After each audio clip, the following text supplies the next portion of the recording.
इसको हटा दे रहा हूँ।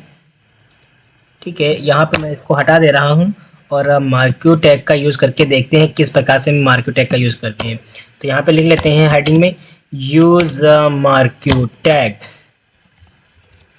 Use marquee tag. तो अभी देखो हमारा नॉर्मल यूज़ मार्क्यू टैग लिख के आएगा। ठीक है, अब मार्क्यू टैग का यूज़ करने के लिए हम सिंपली मार्क्यू टैग का यूज़ करते हैं। ठीक है, तो यहाँ पे मार्क्यू का मतलब होता है कि अगर मुझे इस स्क्रीन पे किसी भी लाइन को लेफ्ट टू राइट ऑटोमेटिकली चलाना हो तो उसके लिए हम यूज़ करते हैं। अगर हम यूज़ करेंगे तभी आप लोग समझ पाएंगे। तो सिंपली मार्क्यू टैग लिख लेते हैं, मार्क्यू टैग। ठीक है, अब ये सब अभी के लिए हटा देते हैं क्योंकि अभी हम एट्रीब्यूट के बारे में आप लोगों को बताएंगे। ठीक है, कि क्या होते हैं इसके अंदर, कितने एट्रीब्यूट, क्योंकि इसके अंदर काफ़ी ज़्यादा एट्रीब्यूट्स होते हैं। ठीक है, तो यहाँ पे हम लिख सकते हैं कि मूव लिख कर कुछ लिख दो, लिख दो आई एम HTML। ठीक है, तो यहाँ पे अगर हम देखते हैं तो यहाँ देखो लिख के आ रहा है आई एम HTML। ये देखो चल रहा है, भाग रहा है भाई, भाग रहा है। अरे रुको रुको रुको रुको। ठीक है, यहाँ पे आ गया आई एम HTML। ठीक है, यानी ये भाग रहा है। ठीक है, अब देखो भाई ये भाग रहा है। ठीक है, इस तरह। तो अब आप लोग समझ गए होंगे कि किस प्रकार से हम HTML का यूज करते हैं। यानी किसी भी वर्ड को या किसी पैराग्राफ को कह सकते हो लेफ्ट टू राइट या राइट टू लेफ्ट ले जाने के लिए, ऑटोमेटिकली चलाने के लिए हम मार्क्यू टैग का यूज करते हैं। अब इसके अंदर कई सारे एट्रीब्यूट्स होते हैं। अब एट्रीब्यूट्स का मतलब हमने बताया था कि जो ये टेक्स्ट लिखा हुआ है इसकी स्टाइलिंग कैसी होनी चाहिए, या फिर कह सकते हो ये जो टेक्स्ट लिखा हुआ है इसका बिहेवियर कैसा होना चाहिए, बोल्ड होना चाहिए, इटैलिक होना चाहिए, कितनी तेज चलना चाहिए। ठीक है, कितनी फास्ट चलना चाहिए, कितनी बार चलना चाहिए, ये जो ऑटोमेटिकली चल रहा है इस पे अगर माउस लेके जाए तो किस प्रकार से ये इसका बिहेवियर चेंज होना चाहिए, ये सब हम किस प्रकार से करते हैं वो attribute as a attribute define होता है। ठीक है, तो इसके अंदर मैक्सिमम 8 एट्रीब्यूट तो होते ही होते हैं। सबसे पहला एट्रीब्यूट होता है डायरेक्शंस नाम का। चलो हम यूज करके देखते हैं। जो डायरेक्शंस होता है, अभी देखो इसकी डायरेक्शन कैसी है, लेफ्ट टू राइट है। ठीक है, यानी राइट से ये आ रहा है। ठीक है, तो यहाँ पे अगर हम डायरेक्शन कर देते हैं इसकी अगर हम मार्क्यू टैग की अगर डायरेक्शन कर देते हैं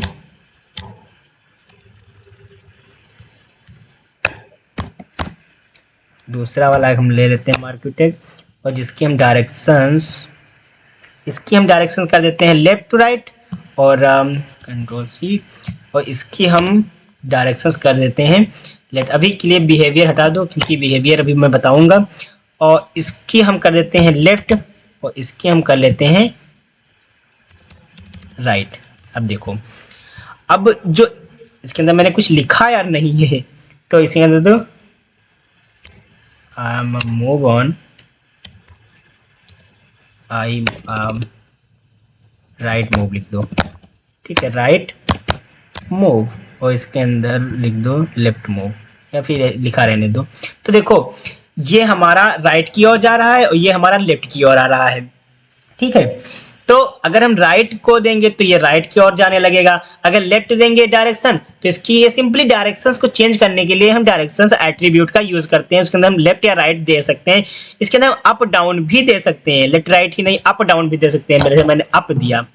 ठीक है, तो देखो ये दे यहाँ पे, देखो यहाँ पे अप से होकर आ गया, ऊपर जा रहा है। ठीक है, अगर हम इसको डाउन देते हैं, डाउन, ठीक है, तो ये देखो नीचे की ओर आ रहा है। अब देखो जब ही हम अप और डाउन देते हैं तो देखो इसके अंदर स्पेस थोड़ा कम है।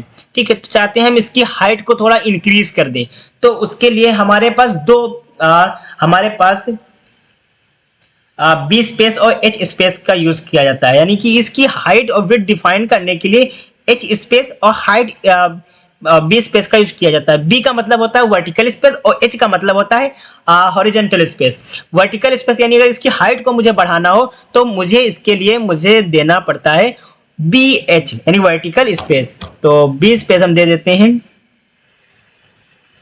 B space. ठीक है, अगर हम बी स्पेस में दे देते हैं कोई भी वैल्यू, मान लो 40 पिक्सल, ठीक है। तो देखो थोड़ी इसकी हाइट बढ़ गई है, ठीक है। अगर हम इसका कलर देखें चेंज करके, अब इसके अंदर एक और एट्रीब्यूट हमारा होता है बीजी कलर नाम का। BG colour is equal to red. तो देखो यहाँ पे अगर हम देखते हैं और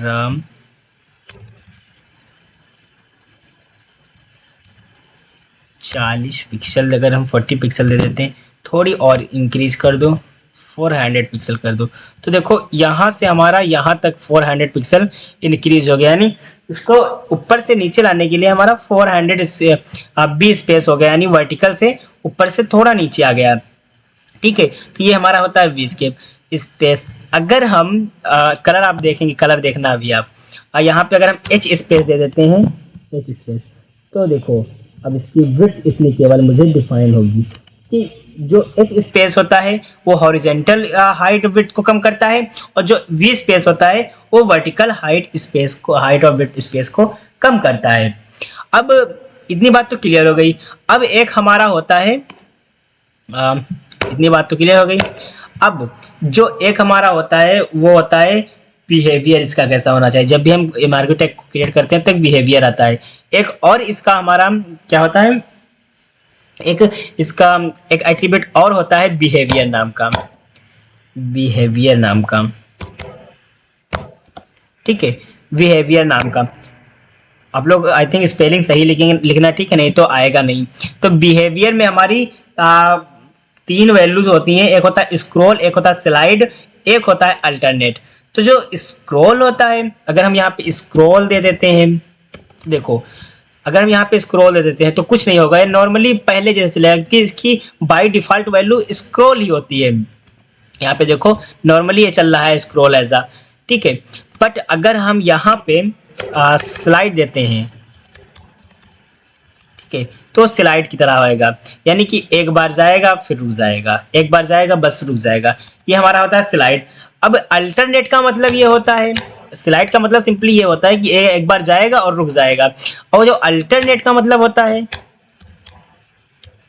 अल्टरनेट, ठीक है, इसका मतलब होता है कि ये यहाँ से जाएगा और यहाँ तक रुक आएगा, फिर यहाँ से आएगा यहाँ इस साइड से, यानी इस साइड से आने लगेगा, यानी लेफ्ट से राइट जाएगा, राइट से लेफ्ट आने लगेगा। अभी एक हम इसको अभी ना देख करके अभी हम एक देखते हैं स्क्रॉल अमाउंट। स्क्रॉल अमाउंट क्या करता है, इसकी स्पीड को डिफाइन करता है। स्क्रॉल अमाउंट इसकी स्पीड को डिफाइन करता है। वैसे मान लो 3 कर दिया, बहुत देखो स्लो हो गया, ठीक है, काफ़ी ज़्यादा, हमने 10 कर दिया, देखो काफ़ी तेज हो गया, हमने 20 कर दिया, तो देखो काफ़ी ज़्यादा तेज हो गया, हमने 50 कर दिया, काफ़ी ज़्यादा तेज हो गया। देखो अब हमने अल्टरनेट दिया है, अब अल्टरनेट में हमने कहा था यहाँ पे जाएगा, फिर यहाँ पे जाएगा, यहाँ पे जाएगा, यानी लड़के वापस आ जाएगा, ठीक है, left to right, right to left. तो ये हमारा होता है स्क्रॉल अमाउंट। अब एक और हमारा एट्रीब्यूट होता है लूप नाम का। अब लूप क्या करता है, ये हमारा जो वो जो लड़के वापस आ रहा था वो कितनी बार चलना चाहिए टेस्ट। देखो मैंने 1 दिया, केवल ये 1 बार चलेगा, बस रुक जाएगा, ठीक है। और इसी तरह काम करता है स्लाइड भी, ठीक है। तो अगर मैंने यहाँ पे 2 दिया तो यहाँ पे केवल ये 2 बार जाएगा, केवल ये 2 बार काम करेगा। एक बार लड़के वापस आएगा, फिर दूसरी बार जाएगा, दूसरी बार लड़के वापस आके रुक जाएगा, ठीक है। तो ये 2 बार स्क्रॉल होगा। तो ये हमारा होता है लूप। अब हमने यहाँ पे बिजी कलर देख ही लिया है कि किसी भी चीज को कलर देने के लिए बिजी कलर का सिंपली यूज करते हैं। यहाँ पे हम लूप हटा देते हैं। अब हम एक और चीज देते हैं, एक हम इसमें अंदर 2 चीजें और होती हैं, on mouse over and on mouse leave, यानी जब माउस उस पर लेके जाए तो वो कैसा उसका बिहेवियर होना चाहिए। तो अगर हम ऑन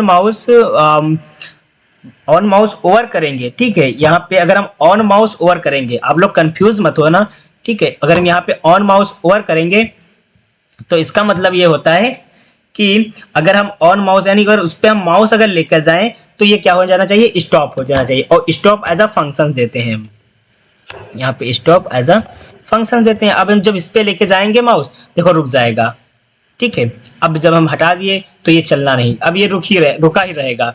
तो जैसे हमने इस पे माउस लेके गए तो रुक गया, अब ये नहीं चलेगा। अगर हमको इसको जैसे हम इस पे माउस लेके जाए रुक जाए, और जैसे हम इस पे माउस हटाएं वो फिर से स्टार्ट होने लगे, तो उसके लिए हमारा एक और फंक्शन होता है on mouse leave, on mouse leave, ठीक है। एक हमारा और उसके अंदर हमें लिखना होता है स्टार्ट, मुझे उसके अंदर लिखना होता है start as a function. I think कुछ गलत हो गया है, सही तो है यार। देखो यहाँ पे लेके गए, देखो अभी देखना बहुत तेज भागता है, थोड़ी इसकी स्पीड थोड़ी कम कर दें यार, नहीं तो आई थिंक 20 कर दें, सही रहेगा आप लोगों के लिए। यहाँ पे देखो, आई होप आप लोगों को दिख रहा है, इस पे लेके गए हटाए चलने लगा, फिर लेके गए हटाए चलने लगा, ठीक है। तो इतने एट्रीब्यूट का हम यूज करते हैं अपने इसमें मार्क्यू टैग में। तो सबसे पहले हम जिसका कर लेते हैं, आप लोग कंफ्यूज मत होना, किसी भी टेस्ट को left to right, right to यानी मूव कराने के लिए हम मार्क्यू टैग का यूज करते हैं, ठीक है। इतना तो आप लोगों को क्लियर हो गया होगा। अब किसी भी टेस्ट को अगर मूव कराना है उसके लिए कई सारे मैटर, किसी टेस्ट को तेज मूव कराना है, किसी टेस्ट को एक ही बार मूव कराना है, ठीक है। तो इनके लिए हम कई सारे एट्रीब्यूट्स लगा सकते हैं।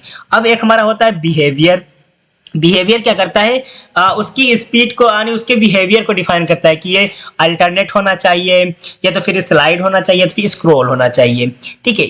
और अल्टरनेट क्या करता है, ये लेफ्ट टू राइट जाता है, राइट टू लेफ्ट जाता है। और स्लाइड क्या करता है, वो एक बार जाके स्लाइड होकर रुक जाता है। और स्क्रॉल एज आ इसका डिफॉल्ट वैल्यू होती है, वो नॉर्मली चला करती है, ठीक है। अब स्क्रॉल अमाउंट क्या करता है, स्क्रॉल अमाउंट करता है कि जो हमारा लिखा हुआ है, जो हमारा टेस्ट लिखा हुआ है, जो टेस्ट मूव कर रहा है उसकी स्पीड क्या होनी चाहिए, ठीक है। ऐसा हम इसके अंदर नंबर पास करते हैं, ठीक है। तो स्क्रॉल अमाउंट किसी भी टेस्ट की किसी भी स्लाइड की इमेज को स्पीड को डिफाइन करता है। अब ऑन माउस और ऑन माउस लीव का क्या मतलब होता है। अब ऑन माउस और अगर हम माउस लेके जाए तो क्या हो जाना चाहिए, वो स्टॉप हो जाना चाहिए। अगर ऑन माउस लीव करें यानी माउस को अगर उस पे से हटाएं तो क्या हो जाना चाहिए, वो फिर से स्टार्ट हो जाना चाहिए। सिंपली इसका यूज करते हैं। अब और एक हमारा एट्रीब्यूट होता है डायरेक्शंस नाम का। डायरेक्शंस का अगर इसकी लेफ्ट टू राइट डायरेक्शंस यानी वो लेफ्ट से आ रहा है तो हम चाहते हैं अगर वो राइट से आने लगे तो सिंपली हम उसकी डायरेक्शंस को चेंज कर सकते हैं। इसके अंदर चार वैल्यूज होती हैं, लेफ्ट राइट अप डाउन, ठीक है। अब देखो एक दो हमारे और होते हैं, एक होता है एच स्पेस, एक होता है बी स्पेस। एच स्पेस क्या करता है, उसकी हाइट को डिफाइन करता है, सॉरी उसकी विड्थ को डिफाइन करता है। और जो एच स्पेस होता है, सॉरी वी स्पेस जो होता है वो उसकी हाइट को डिफाइन करता है। बी स्पेस का मतलब होता है वर्टिकल स्पेस, और हाइट एच स्पेस का मतलब होता है हॉरिजेंटल स्पेस। आई होप आप लोगों को इतना समझ में आ ही गया होगा, ठीक है। तो मार्क्यू टैग अगर समझ में आ गया है ना तो प्लीज कमेंट में जरूर लिखिएगा आई अंडरस्टूड, ठीक है। तो यहाँ पे अब हम मार्क्यू टैग को समझ लेते हैं। अब हम देखते हैं कि फॉर्म क्या होता है और इसको हम किस प्रकार से यूज करते हैं। बट फॉर्म को यूज करने से पहले हम इनपुट टैग का यूज करना देखेंगे, ठीक है।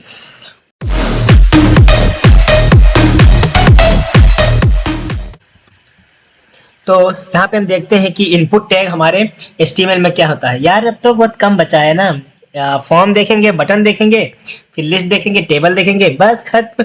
तो यहाँ पे हम देखेंगे कि हमारे में ये क्या होता है, इनपुट टैग क्या होते हैं और इनका यूज क्यों करते हैं। तो यहाँ पे हम HTML पे आ जाते हैं और मार्क्यू टैग को हम आई थिंक हटा देते हैं क्योंकि अब आप लोगों को समझ में आ ही गया है, ठीक है। तो यहाँ पे मार्क्यू टैग को हटा देते हैं जिससे आप लोग कंफ्यूज ना हो, ठीक है। और कोई बात नहीं है, इसे लिखने में क्या है, लिखा रहने देंगे, बट इसको आप लोग कंफ्यूज ना हो इस पर मैं इसको हटा देता हूँ और यहाँ पे लिख लेता हूँ यूजर इनपुट टैग, ठीक है। और अब इस टैब को भी हम थोड़ी देर के लिए क्लोज कर देते हैं जिससे आप लोगों को बढ़िया अच्छे से दिखे। सो यहाँ पे हम, अरे यार अरे रुक जाओ बेटा रुक जाओ, कहाँ जा रहे हो तुम। यहाँ पे हम H1 टैग को हमने ओपन किया। अब देखते हैं इनपुट टैग क्या होता है। तो सिंपली ये समझ लो, किसी चीज को लिखने के लिए यानी इनपुट लेने के लिए हम इनपुट टैग का यूज करते हैं। जिसे नहीं समझ में आया ना कोई बात नहीं, हम है ना समझाने के लिए। तो यहाँ पे हम सिंपली इनपुट बना लेते हैं और किसी भी इनपुट, अब इसकी हम टाइप को डिफाइन कर देते हैं कि जो इनपुट है ये एक बॉक्स क्रिएट करता है। इस बॉक्स के अंदर हमें किस तरह की वैल्यू चाहिए, तो हमें उसके अंदर टेस्ट की वैल्यू चाहिए। जैसे हम एक बार रन करा के इसको देखते हैं और तब आके आपको समझ में आएगा। तो जैसे यहाँ पे हमने यूज अ इनपुट टैग लिखा है, उसके अंदर देखो हमने कहा था अभी कि जो इनपुट टैग होता है वो एज अ जो इनपुट टैग होता है उसके अंदर एक इनपुट टैग क्या करता है, एक बॉक्स को क्रिएट करता है। उसके अंदर जो टाइप अगर टेस्ट है तो जब भी हम इसके अंदर कुछ भी लिखेंगे तो इसकी टाइप टेस्ट हो जाएगी। ठीक है, इतनी बात क्लियर। अब जब भी हम इनपुट टैग को करते हैं, इसी तरह से हमारे फॉर्म होते हैं, जब भी फॉर्म किसी को क्रिएट करना होता है तो सिंपली हम इसका यूज कर लेते हैं। तो यहाँ पे हम इनपुट टैब अगर हम टाइप अगर टेस्ट उसकी दे देते हैं, ठीक है, तो अगर टाइप हम उसके टेस्ट दे देते हैं तो सिंपली उसके अंदर हम जो भी कुछ लिखते हैं तो वो टेस्ट की तरह लिख के आता है। इसी तरह से हमारे और इनपुट अगर टैग खोल लें, ओपन कर लें, अभी हमने बताया था अल्ट शिफ्ट और डाउन एरो, ठीक है, तो इससे हमारा डुप्लीकेट हो जाता है टेस्ट। तो अगर हम इसकी वैल्यू यानी टाइप की वैल्यू अगर हम क्या कर दें, पासवर्ड दे दें, जैसे हमने यहाँ पे पासवर्ड कर दिया, तो जब भी हम इसके अंदर कुछ लिखेंगे, देखो इसके अंदर कुछ लिखेंगे तो हमारा इसकी क्या है, पासवर्ड है, ठीक है, तो इसके अंदर पासवर्ड लिख के आएगा। अगर यहाँ पे हम इसकी वैल्यू नंबर दे दें,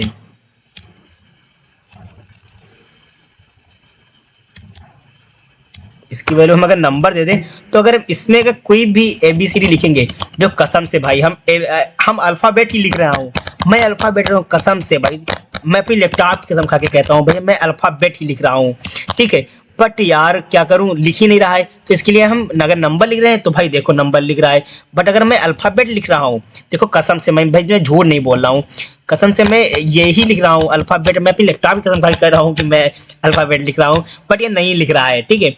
तो यहाँ पे हम क्या करेंगे, अगर नंबर लिखेंगे तो नंबर आएगा, यहाँ से हम इंक्रीज भी कर सकते हैं अपने नंबर को, डिक्रीज भी कर सकते हैं अपने नंबर को, ठीक है। तो इनपुट टैग के अंदर हम किसी चीज़ को लिखना हो तो हम नंबर का यूज़ करते हैं, ठीक है। तो अगर और यहाँ पे अगर इसके अंदर हमें ना तो नंबर लिखना है ना तो लिखना है, हमें एज अ ईमेल करके टेक्स्ट बॉक्स बनाना है, तो इसके अंदर हम सिंपली ईमेल दे देंगे, ठीक है। तो जब भी हम इसको करेंगे और जब भी फॉर्म सबमिट करेंगे तब हमेशा ये पूछेगा कि इसमें हमें @ लगाना जरूरी है क्योंकि ये ईमेल है, ठीक है। तो इस तरह के हमारे टैग होते हैं। इनपुट टैग के अंदर हम इतनी चीज़ों का यूज़ करते हैं, अपना जब भी फॉर्म को क्रिएट करते हैं तो उसमें इतनी चीज़ों का रिक्वायर्ड जरूर होती है। तो एक टेस्ट होता है, एक पासवर्ड होता है, एक नंबर होता है, एक ईमेल होता है, ठीक है। इसके अलावा अब और सारे हमारे इनपुट टैग्स होते हैं जिनके अंदर हम कुछ और चीज़ें कर सकते हैं, जैसे हमारा रेडियो बटन होता है, चेक बॉक्स होता है, ठीक है। जैसे हमने यहाँ पे एक इनपुट टैग और बना लिया, यहाँ पे नेम और ID है तो आप लोग के लिए अभी के लिए यूज़ नहीं है, सो इसको हम यहाँ पे हटा देते हैं कि नेम और ID क्यों देते हैं। बट यहाँ पे अगर हम इसको रेडियो बटन कर देते हैं, जैसे यहाँ पे एक हमारा होता है रेडियो, अब रेडियो अगर बटन करते हैं तो यहाँ पे देखो ये रेडियो की तरह आ गया, ठीक है यहाँ पे। और सो यहाँ पे अगर हम चेक बॉक्स करते हैं तो यहाँ पे हमारा चेक बॉक्स आ जाएगा। अब देखो ये सब देखो एक लाइन में आ रहे हैं, तो इनको मुझे दूसरी लाइन पे लेके आना है, तो उसके लिए हम क्या करते हैं, एक BR टैग होता है उसका यूज़ करते हैं। अगर हम इस इनपुट टैग के बाद जो ये दूसरा वाला इनपुट टैग है इसको मैं दूसरी लाइन में लेके आना चाहता हूँ, तो जो इनपुट टैग मैंने खोला है इसके जस्ट बाद हम एक BR टैग लगा देंगे और ये जो इनपुट टैग है दूसरी लाइन पे आएगा। इसी तरह इसके बाद वाला जो इनपुट टैग है इसको भी दूसरी लाइन पे लाना चाहता हूँ, तो इसके अंदर BRB सेम, इसके बाद वाला, इसके बाद भी, इसके बाद वाला, इसके बाद भी, ठीक है। इसी तरह हम BR टैग का जब यूज करते हैं तो जितने भी टैग होते हैं वो स्टेप बाय स्टेप नीचे आते चले जाएंगे। अब देखो जो हमारा पहला टैग होता है वो होता है नेम का। तो यहाँ पे जब भी हम इसको ओपन करते हैं तो देखो नहीं दिख रहा है कि कौन सा किसके लिए यूज किया गया है। तो इस चीज को हम सॉल्व करने के लिए एक हमारा एट्रीब्यूट और होता है जिसको हम कहते हैं प्लेस होल्डर। जी हाँ, प्लेस होल्डर ये बताता है कि इसके अंदर डिफॉल्ट वैल्यू क्या होनी चाहिए। जैसे मैंने नेम लिख दिया, अब जब भी हम देखेंगे तो इसमें as a default value name लिख के आएगा, बट जैसे इसमें हम कुछ लिखने लगेंगे तो वो डिफॉल्ट वैल्यू हट जाएगी, जैसे हटा देंगे as a default value name. इसी तरह हम इसमें भी लगा सकते हैं एज अ डिफॉल्ट वैल्यू। इसके अंदर हमारी डिफॉल्ट वैल्यू एक किस चीज़ का है, पासवर्ड का है, ठीक है। सेम इसके अंदर भी यही काम करेंगे हम, ठीक है, और इसके अंदर भी हम यही काम करेंगे। और यहाँ पे हम दे देंगे नंबर और यहाँ पे हम दे देंगे ईमेल, ठीक है। अब देखो ये नेम का हो गया, ये पासवर्ड का हो गया, ये नंबर का हो गया, ये ईमेल का हो गया। तो ये नेम हो गया, ये पासवर्ड हो गया, ये हमारा नंबर हो गए हैं, ठीक है, और ये हमारा ईमेल हो गया। अब देखो ये एक हमारा चेक बॉक्स, ये हमारा रेडियो बटन होता है, ये हमारा चेक बॉक्स होता है। इन सबका यूज हम अपने इनपुट टैग के लिए करते हैं। तो ये हमारा होता है इनपुट टैग, ठीक है। तो आई होप आप लोग इनपुट टैग का यूज करना जान गए होंगे। और हमारा एक और होता है सिलेक्ट टैग। सिलेक्ट टैग क्या करता है, एक ड्रॉप डाउन लिस्ट को क्रिएट करने के लिए यूज किया जाता है।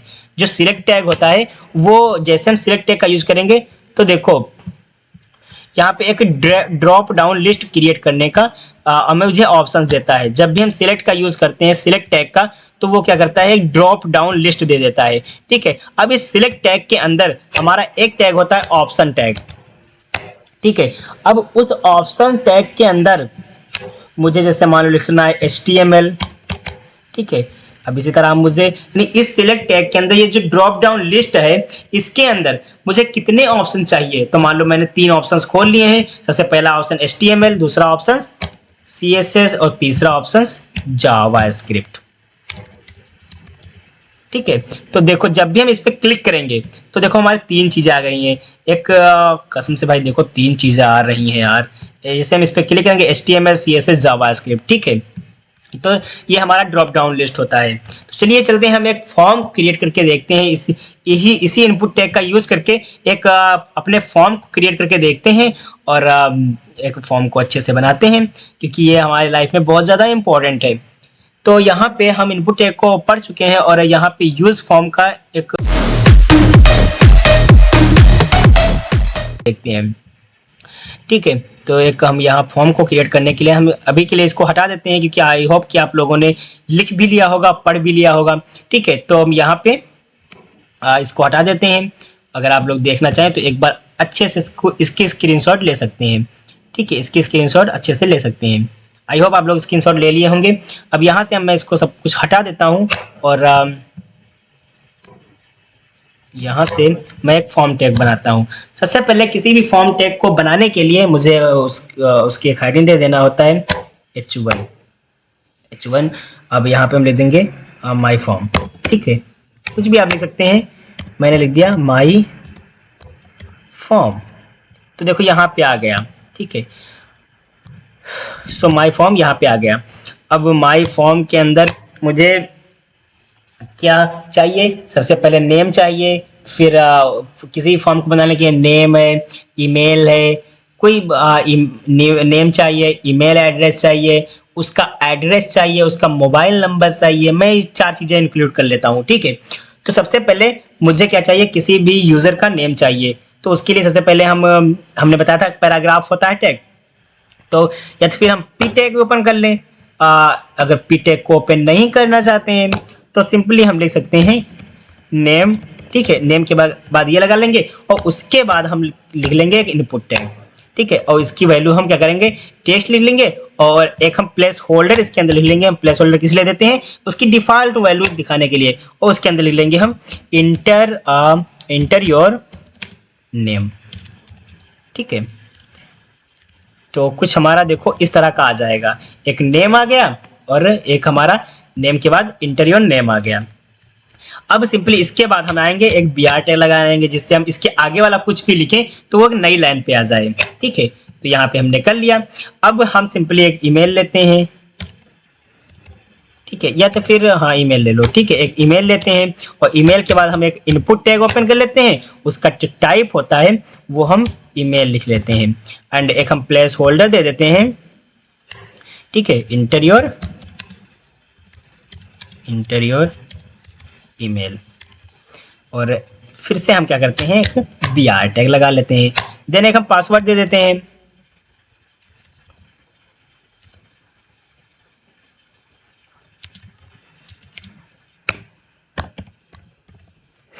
ठीक है। अब पासवर्ड यहाँ पे पासवर्ड लिख लेते हैं और सिंपली यहाँ पे प्लेस होल्डर ले लेते हैं इंटर योर पासवर्ड,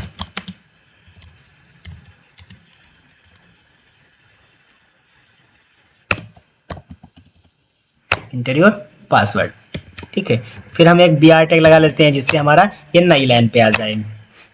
अब नेम हो गया, ईमेल हो गया, पासवर्ड हो गया, ठीक है। Name, email, password. अब और चीजें भी हम इसमें इंक्लूड कर सकते हैं, जैसे मान लो हमने एड्रेस भी लिख लिया। अब एड्रेस टैग ही आ गया यार, देखो ये मुझे कुछ ज्यादा ही वो दे देता है। मैं जानता हूँ भाई तुम आप होशियार हो, तुम इंटेलिजेंट हो, बट इतना भी नहीं यार कि आ, जो मुझे नहीं चाहिए वो भी तुम दे रहे हो। तो यहाँ पे एज एड्रेस एज मुझे टेस्ट के थ्रू लेना चाहिए, ठीक है। और यहाँ पे place holder inter your address,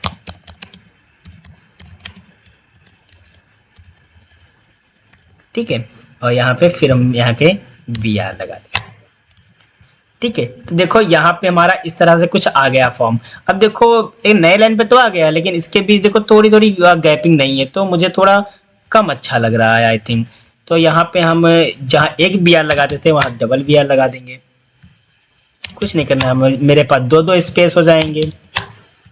अभी हम आगे चल के अगर CSS का यूज करेंगे तो हम काफी ज्यादा अच्छा फॉर्म बना लेंगे, बट अभी के लिए हम इस तरह नॉर्मल फॉर्म बना सकते हैं, ठीक है।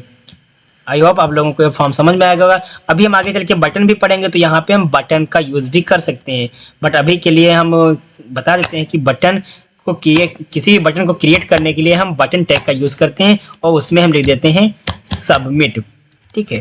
तो देखो यहाँ पे हमारा बटन भी बन गया और सबमिट भी हो गया। यहाँ पे अपना नेम भी लिख सकते हैं, ठीक है। और यहाँ पे अपना ईमेल भी लिख सकते हैं,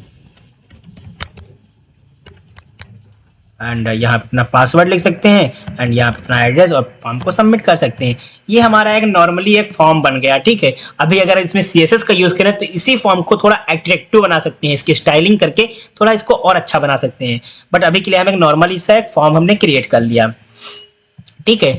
तो अब हम पढ़ेंगे आगे कि बटन्स क्या होते हैं एंड इसका हम किस लिए यूज करते हैं। जो हमारा बटन्स होते हैं ये हमारे कितने टाइप्स के होते हैं और इसका हम किस लिए यूज करते हैं। तो अब हम बात करते हैं अपने बटन की। तो सिंपली बटन का काम ये होता है कि जब भी हम मुझे किसी भी फॉर्म को फिल करना है और फिल करके उसको सर्वर तक पहुंचाना है, यानी जब भी हम बटन पे क्लिक करें तो इनपुट के का डाटा, जैसे मान लो जो हमारा ये इनपुट लिखे हुए हैं जैसे नेम, ईमेल, पासवर्ड, एड्रेस, इनका डेटा मुझे सर्वर तक पहुंचाना है। अभी आगे चल के आप बहुत बड़ी बड़ी एप्लीकेशंस बनाएंगे, बहुत बड़ी बड़ी वेबसाइटें बनाएंगे, उसमें फॉर्म का यूज किया जाएगा। अब उस फॉर्म का यूजर लॉगिन करेगा, तब उस लॉगिन का डेटा मुझे एज अ डेटाबेस में सेव करना पड़ेगा, सर्वर तक पहुंचाना पड़ेगा। रजिस्टर करेगा यूजर, उसका डेटा हमें सर्वर तक पहुंचाना करेगा। तो उसमें जब फॉर्म को यूजर जब एज अ फॉर्म सबमिट करे तो किस प्रकार से डेटा को सर्वर तक पहुंचाना है वो करता है हमारा बटन काम, ठीक है। तो बटन का सिंपली यूज होता है किसी भी फॉर्म को सबमिट करने के लिए। तो अगर हम बात करें बटन, तो बटन सिंपली हमारे 3 टाइप के होते हैं हमारे HTML में। तो जो बटन होते हैं हमारे 3 टाइप के होते हैं HTML में। पहला हमारा होता है सबमिट बटन।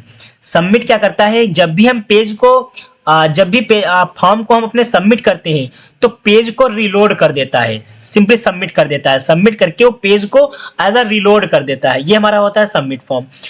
जो रीसेट फॉर्म होता है, यानी रीसेट जो बटन होता है वो क्या करता है, वो पेज को रिलोड नहीं करता है बल्कि अपने फॉर्म को रीसेट कर देता है। यानी जो फॉर्म भरा गया है, जैसे हमारा ये फॉर्म है, अगर हम यहाँ पे सबमिट पे क्लिक करते हैं तो क्या करता है, इसमें जो फॉर्म में जो लिखा हुआ है, ठीक है, इसको रीसेट कर देगा, इसको हमारा क्या कर देगा, रीसेट कर देगा, ठीक है, और पेज को रिलोड नहीं करेगा। लेकिन जो सबमिट वाला होता है वो क्या करता है, पेज को हमारा रिलोड कर देता है।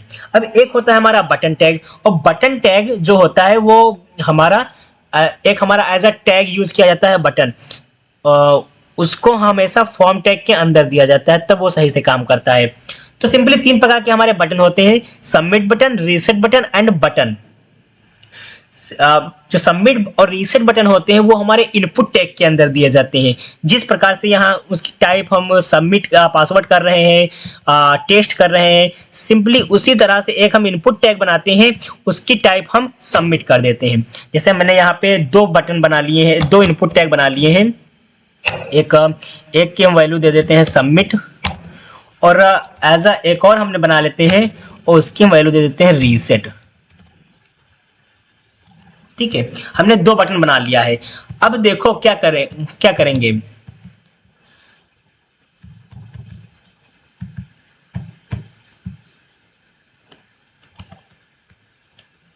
ठीक है, एक हमने फॉर्म सबमिट कर लिया है और एक, अब देखो इसमें अगर हम कुछ लिखते हैं तो जब भी हम रीसेट पे क्लिक करेंगे, देखो एक काम और करना है, इस सब चीज़ों को मुझे फॉर्म टैग के अंदर रखना पड़ेगा। ठीक है, जो ये हमारा है इसको मुझे फॉर्म टैग, यहाँ पे हम फॉर्म को रखते हैं और यार 1 सेकेंड, फॉर्म रीसेट क्यों नहीं हो रहा है एक्चुअली। अरे यहाँ पे हम रीसेट पे क्लिक करते हैं, देखो फॉर्म रीसेट हो गया। हाँ, तो हमें फॉर्म को हमेशा किसी भी अगर फॉर्म को रखना है तो उसको हमें फॉर्म टैग के अंदर रखना पड़ेगा। कोई भी फॉर्म बनाना है तो सिंपली सही तरीका हमारा होता है फॉर्म टैग के। अगर हम फॉर्म टैग के अंदर नहीं देंगे तो हमारा फॉर्म सही से काम नहीं, यानी हमारे जो बटन होंगे वो सही से काम नहीं करेंगे। तो सिंपली हम एक फॉर्म टैग बनाएंगे, उसके अंदर अपने इनपुट टैग्स को देंगे एंड हम उसके अंदर 2 बटन बना लेते हैं, एक सबमिट नाम का, एक रीसेट नाम का। अब एक हमारा बटन और होता है एज अ बटन टैग। ठीक है, एज अ बटन टैग। ठीक है, तो हमारे 3 ये बटन है। देखो अब जो बटन टैग होता है, देखो यहाँ पे 3 बटन है। अब जो सबमिट बटन है, हमने बताया था सबमिट जो बटन होता है वो पेज को रिफ्रेश कर देता है, यानी जब भी हम सबमिट बटन पे क्लिक करते हैं तो फॉर्म को भी सबमिट करता है और साथ ही साथ पेज को भी रिफ्रेश कर देता है। और जो इनपुट जो रीसेट बटन होता है वो केवल फॉर्म को रीसेट करता है, ना कि पेज को रीलोड करता है। ठीक है, और जो सबमिट बटन होता है वो एज अ रीसेट बटन की तरह भी काम करता है, यानी पेज को भी रीसेट करेगा और फॉर्म को भी सबमिट करेगा। ठीक है, तो बटन टैग जो होता है वो सबमिट और रीसेट दोनों की तरह काम करता है, और जो सबमिट होता है वो पेज को रीलोड कर देता है और फॉर्म को भी क्लियर कर देता है, और जो रीसेट होता है वो केवल फॉर्म को क्लियर करता है। हम देखते हैं एक बार करके, यहाँ पे हम कुछ भी एज लिख लेते हैं। अरे यार, यहाँ पे हम कुछ भी लिख लेते हैं, जैसे मान लो। ठीक है, और यहाँ पे देखो सबमिट पे क्लिक करेंगे, यहाँ पे देखना आराम से अच्छे से। यहाँ पे मैंने इस पे क्लिक किया, देखो मुझे यहाँ पे हमने ईमेल दिया है, इसीलिए मुझे @@ कह रहा है कि देना रिक्वायर्ड है। ठीक है, @gmail.com। ठीक है, अब यहाँ पे देखो सबमिट पे क्लिक करेंगे, देखो पेज को भी रिफ्रेश कर दिया और फॉर्म को भी सबमिट कर दिया। ठीक है, बट अगर हम देखो यहाँ पे रीसेट बटन देते हैं @gmail.com। ठीक है, अब देखो यहाँ पे रीसेट कर रहे हैं, रीसेट में देखो पेज हमारा रिलोड नहीं होगा, केवल फॉर्म ही हमारा रीसेट होगा। देखो फॉर्म रीसेट हुआ और हमारा जो पेज होगा रिलोड नहीं हुआ। ठीक है, तो इस तरह रीसेट काम करता है। और बटन क्या करता है, ये दोनों तरह से काम करता है, सबमिट की तरह भी और रीसेट की तरह भी। आप फॉर्म को भी रीसेट कर देगा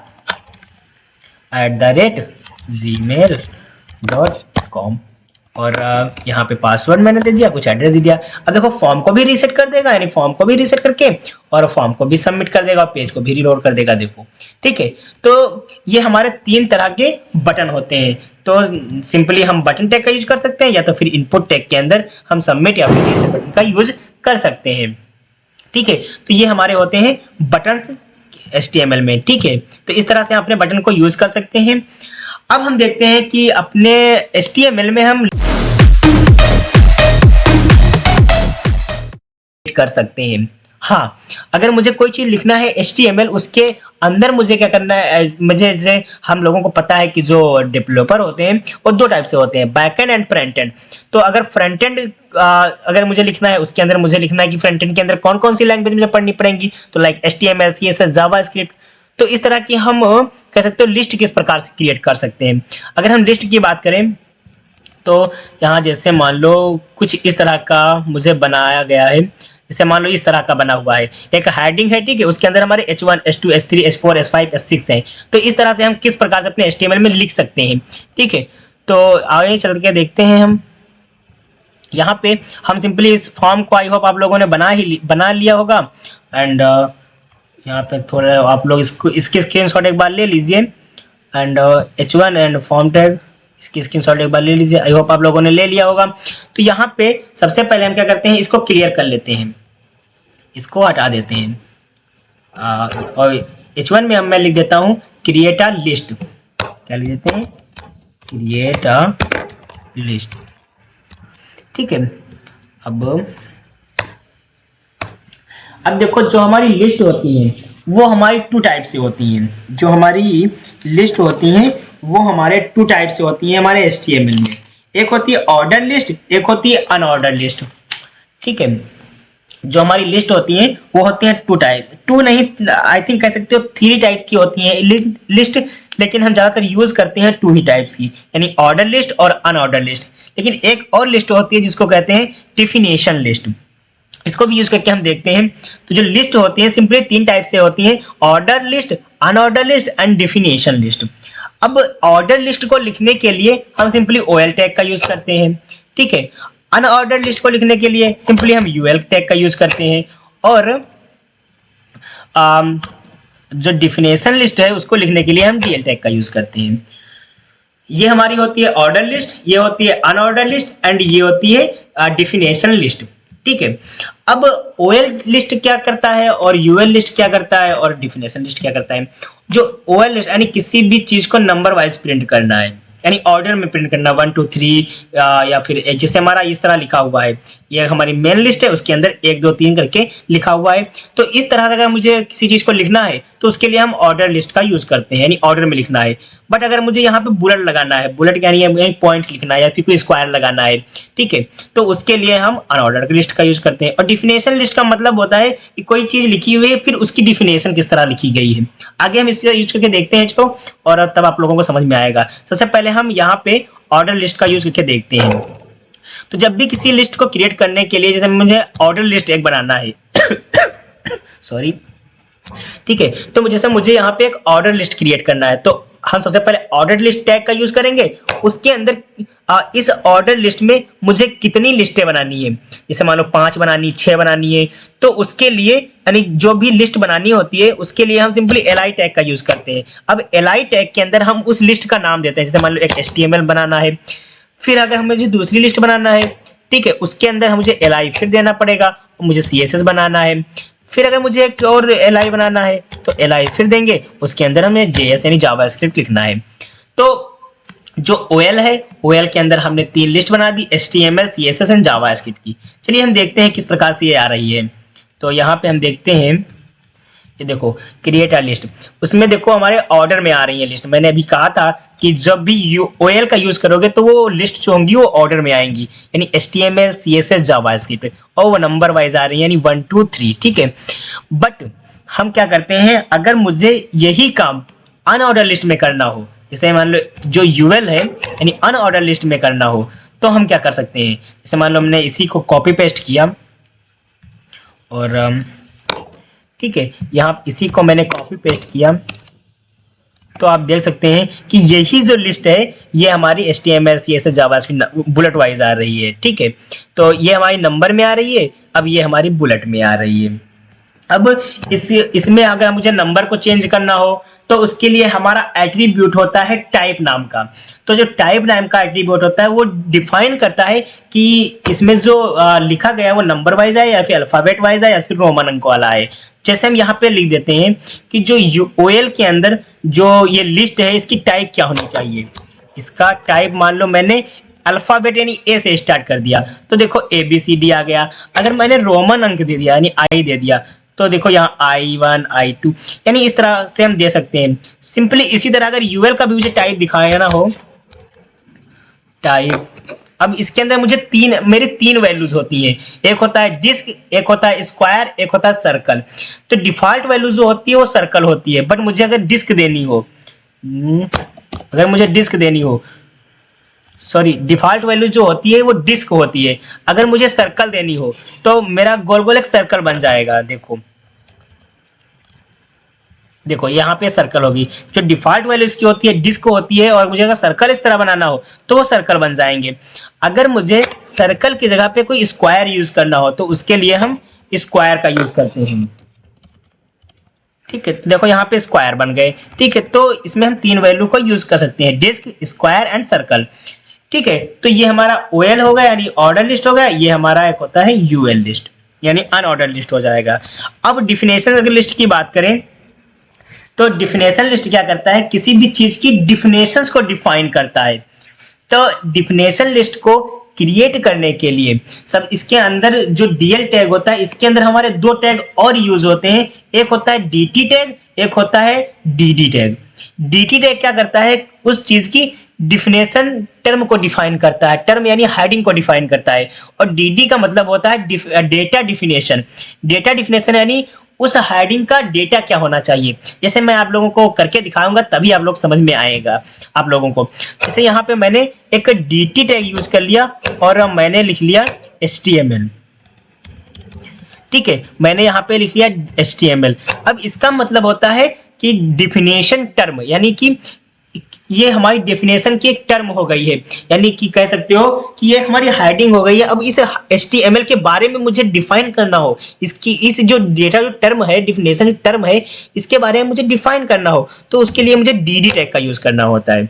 और DD टैग का मैं ले सकते हैं हम HTML is a hypertext markup language. ठीक है, HTML is a hypertext markup language. तो अगर अब हम देखेंगे तो देखो हमारा HTML आ गया और HTML की एक डिफिनेशन आ गई नीचे और यहाँ पे थोड़ा स्पेस लेके आएगी। ठीक है, तो इससे ये डिफाइन हो रहा है कि ये जो HTML है, HTML का ये हमारा इसकी डिफिनेशन है। ठीक है, यहाँ पे हम अगर कुछ इस तरह अगर लगा लेंगे तो थोड़ा ज़्यादा अच्छा लगेगा। देखो, ठीक है, तो अगर मुझे और इसी तरह क्रिएट करना है जावा स्क्रिप्ट का तो यहाँ पे हम जावा स्क्रिप्ट ले लेते हैं।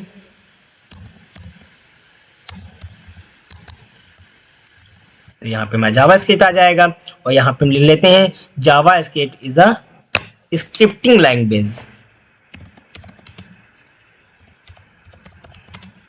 जावा स्क्रिप्ट इज अ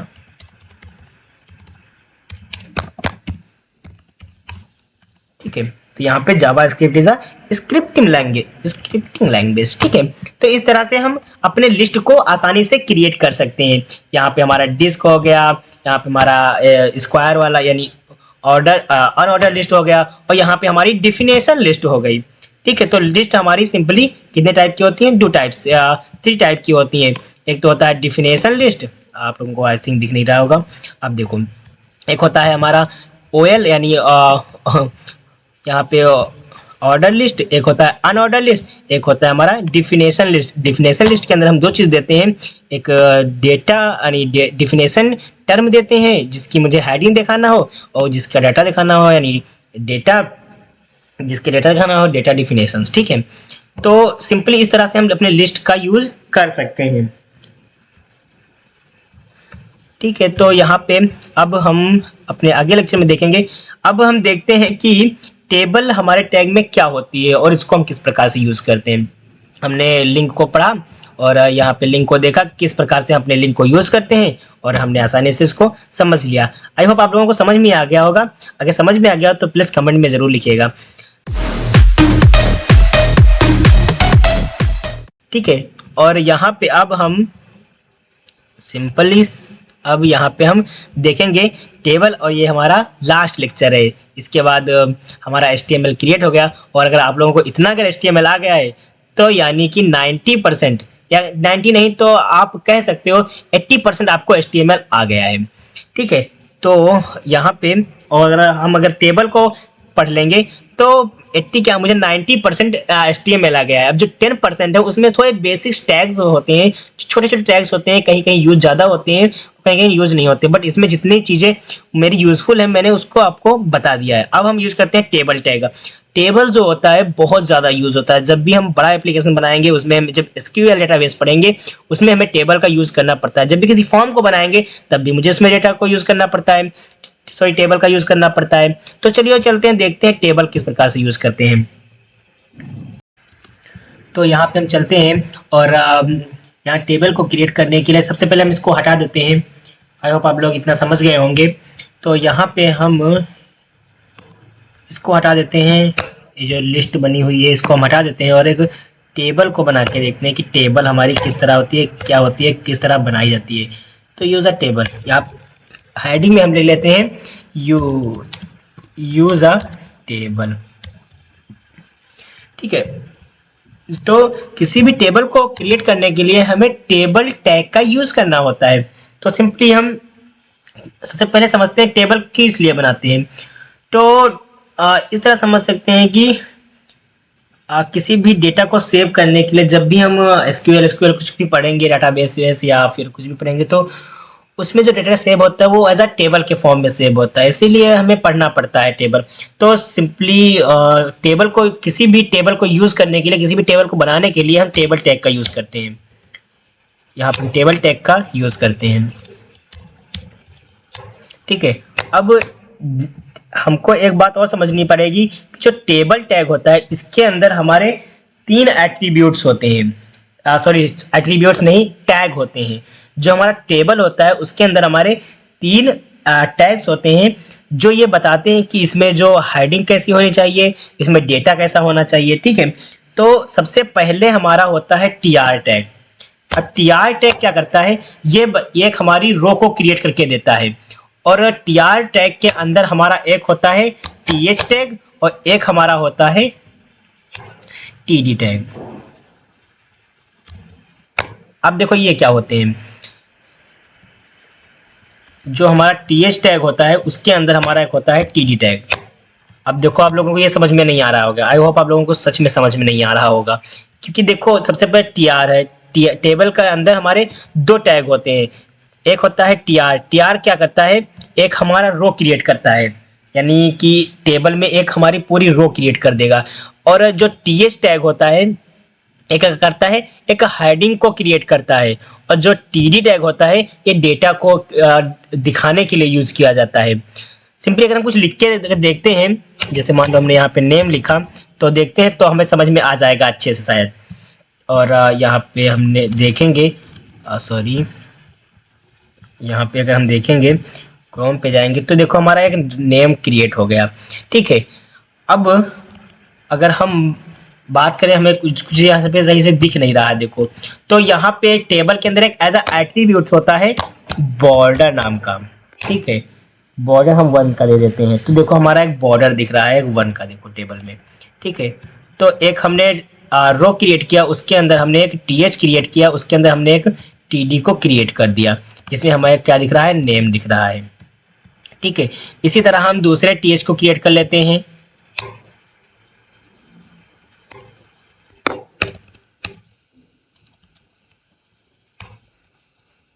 और टीएच हम क्रिएट कर लेते हैं, उसके अंदर एक और टीडी, और उसके अंदर हम एड्रेस। अरे यार स्मॉल में लिख गया है एड्रेस।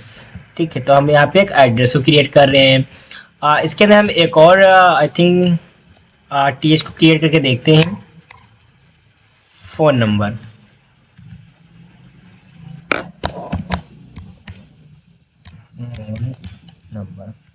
अब आई थिंक इतना समझ में आ गया। अब हमने एक टीआर ओपन किया। अब टीआर का मतलब हमारा होता है कि जो हमारी ये रो क्रिएट हुई है वो हमारा होता है टीआर। ठीक है, टीआर। अब टीएच क्या करता है, ये एक हमारी रो क्रिएट करता है टीआर। अब उसके अंदर डेटा को लिखने के लिए हम नेम का यूज कर सकते हैं। अब इसी तरह से जो एक हमारा ये पूरा टीआर है, इसी तरह से एक हम दूसरा टीआर बनाएंगे, और टीआर जैसे हम बनाएंगे से देखना अभी दूसरी रो हमारी क्रिएट हो जाएगी। ये हमारी दूसरी रो क्रिएट हो गई। अगर हम उसके अंदर उस टीआर के अंदर अगर हम कोई भी टीडी लिखें, लाइक कुछ भी लिखें, तो देखो हमारा ये आ गया है। तो सिंपली हम इस तरह से क्रिएट कर लेते हैं। तो आई होप आप लोगों को इतना समझ में आया होगा। अब हम अच्छे से एक बढ़िया सा स्ट्रक्चर क्रिएट करके दिखाते हैं आप लोगों को, तब जाके आप लोगों को अच्छे से समझ में आएगा। ठीक है, तो सिंपली मैंने एक टेबल बनाई है। अब टेबल के अंदर मैंने एक बॉर्डर लिया है। अब उस बॉर्डर के अंदर हम एक टीआर लेंगे। ठीक है, अब टीआर के अंदर एक हम टीएच लेंगे, उसके अंदर हम लिख देंगे नेम। तो देखो यहाँ पे नेम आ गया। अब इसी तरह से हम 4 टीएच बना लेंगे। नेम, ठीक है, ईमेल एड्रेस,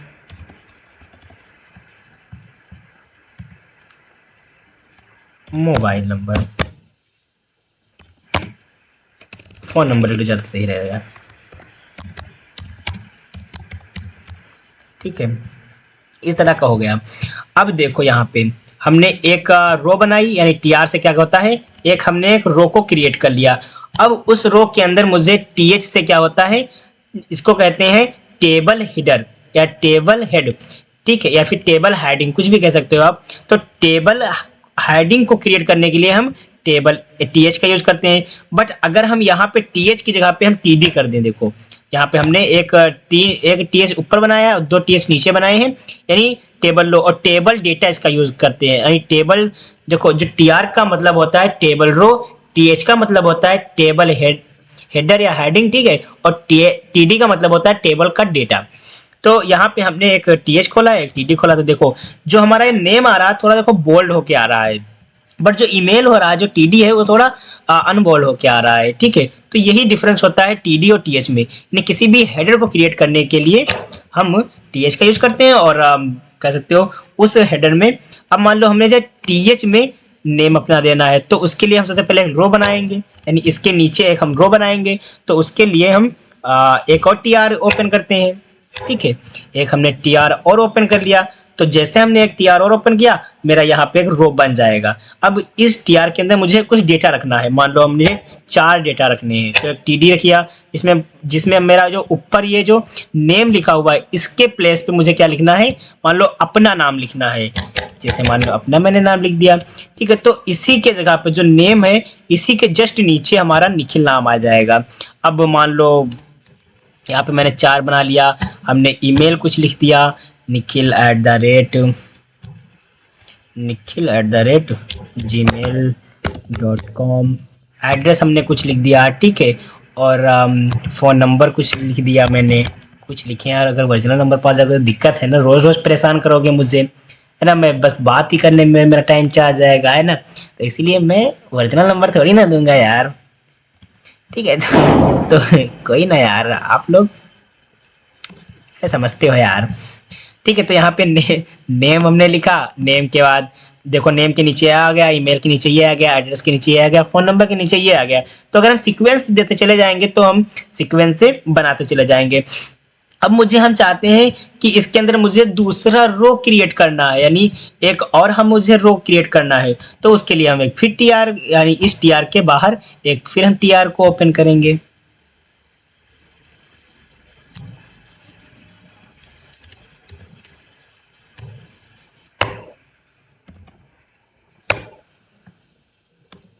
ठीक है, ठीक है। यहाँ पे तो थोड़ा क्या हो रहा है यार, बहुत गुस्सा लग रही है। हाँ आप सही है। अरे यार ये सजेशंस वाले और परेशान करते रहते हैं। यहाँ पे हमने एक टीआर ओपन किया, टीआर से क्या करते हैं, रो को क्रिएट करते हैं, टीएच से हेडिंग को क्रिएट करते हैं, और टीआर से मैंने दूसरी रो को क्रिएट किया, और दूसरी रो को क्रिएट करने के बाद मैंने टीडी में उसका डेटा डिफाइन कर दिया। अगर मुझे दूसरा डेटा लिखना है, यहाँ पे दूसरा डेटा लिखना है, तो उसके अंदर हम क्या करते हैं, एक और टीआर देते हैं, और उस टीआर के अंदर हम फिर टीडी देते हैं। सिंपली यही डेटा मुझे अगर देना है इसी में, तो इसी को कॉपी कर लें, क्यों यार टाइम वेस्ट करें, है ना, आप लोग लिखते रहना आराम से। यहाँ पे मैंने कोई भी नाम लिख दिया, कोई भी लिख दो यार, मैं किसी का नाम थोड़ी ना लिखूंगा यार, बाद में मुझे वो मारे कहीं आके तो अच्छा हो जाएगा ना, तुम लोग बचाने थोड़ी ना मुझे आओगे। यहाँ पे कुछ लिख दो, नंबर भी कुछ चेंज कर दो यार, ठीक है। तो यहाँ पे मैंने कुछ लिख दिया, और यहाँ पे मैंने नंबर भी चेंज किया, जीमेल आईडी चेंज कर दिया, यहाँ पे दूसरी रख। इसी तरह अगर मुझे मल्टीपल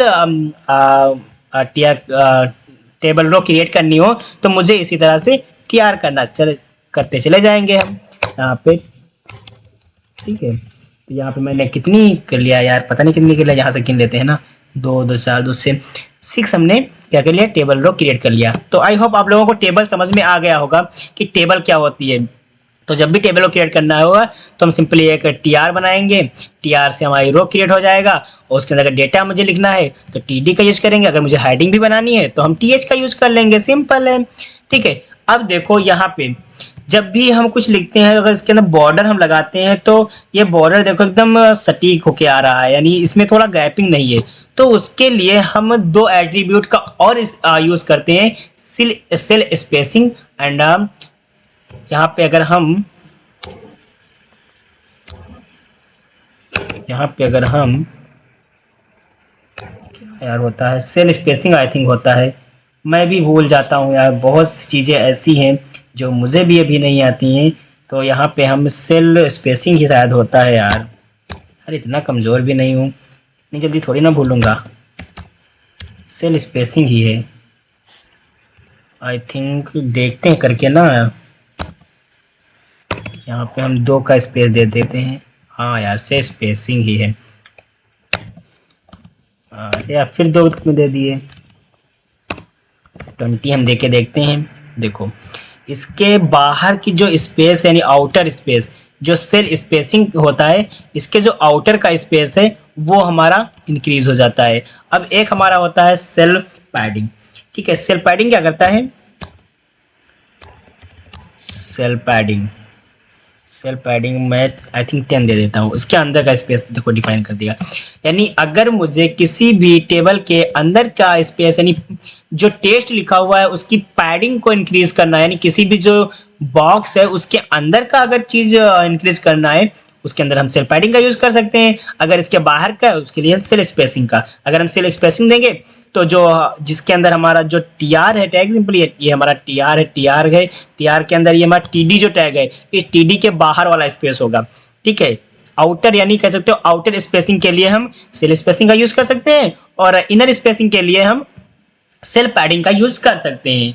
ठीक है, तो ये हमारा होता है टेबल। आई होप आप लोग टेबल समझ गए होंगे अच्छे से। एक बार से आप लोग अच्छे से प्रैक्टिस करेंगे तो समझ जाएंगे, अच्छे से समझ जाएंगे।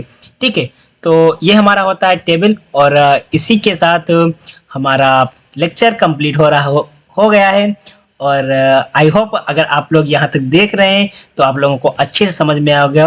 और भाई कंग्रेचुलेशंस ब्रो, क्योंकि आप लोग अगर इतना HTML पढ़ रहे हैं तो आप लोग अब आगे मूव ऑन करने के लिए रेडी हैं।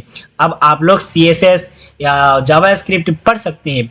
इसी तरह से अगर आप लोगों को CSS का भी वन शॉट चाहिए और इम्पोर्टेंट चीज़ें चाहिए तो प्लीज़ कमेंट सेक्शन में जाके कमेंट करिए कि हाँ भाई मुझे ये वीडियो पसंद आया है और मुझे CSS का भी एक वन शॉट चाहिए, जिससे मैं उसको भी पढ़ करके अपने आगे की चीज़ें को अच्छे से जल्दी पढ़ सकें।